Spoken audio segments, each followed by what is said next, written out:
महाभारत के युद्ध को धर्म युद्ध और विनाशकारी युद्ध कहा जाता है, जो कौरवों और पांडवों के मध्य हुआ था। महाभारत के युद्ध में कौरव अधर्म और पांडव धर्म के साथ कुरुक्षेत्र के मैदान में खड़े थे। दोस्तों, महाभारत का युद्ध लगभग 5300 साल पहले हुआ था।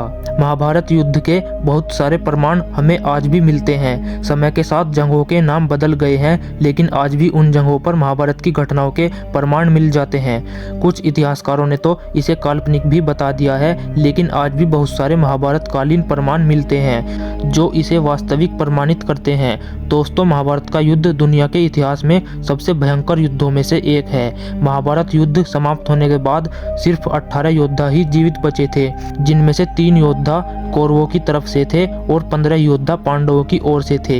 यह युद्ध बहुत भयंकर और विकराल था। महाभारत का युद्ध कुरुक्षेत्र में हुआ था, जिसका नाम राजा कुरु के नाम पर पड़ा था। यह स्थान आज भारत के हरियाणा राज्य में है। दोस्तों, हमारे दिमाग में एक सवाल यह आता है कि महाभारत युद्ध के बाद भारत की क्या स्थिति थी।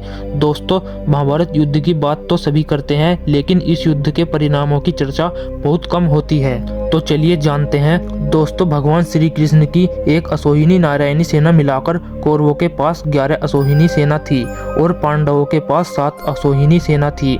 दोस्तों, इस तरह दोनों पक्षों की सेनाओं को मिलाकर लगभग 1,25,00,000 से ज्यादा सैनिक वीरगति को प्राप्त हुए थे।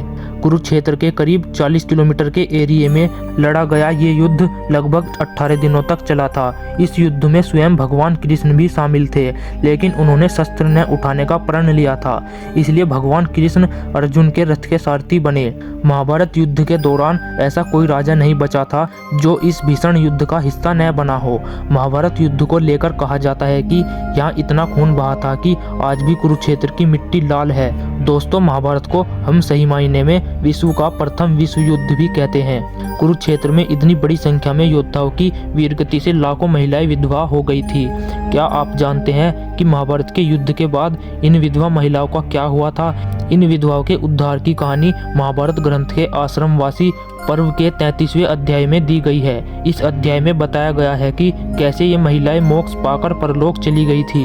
महाभारत युद्ध की सभी विधवाओं को भी युधिष्ठिर ने हस्तिनापुर में ही बसाया था और उनके पालन पोषण का खर्च उठाने लगे थे।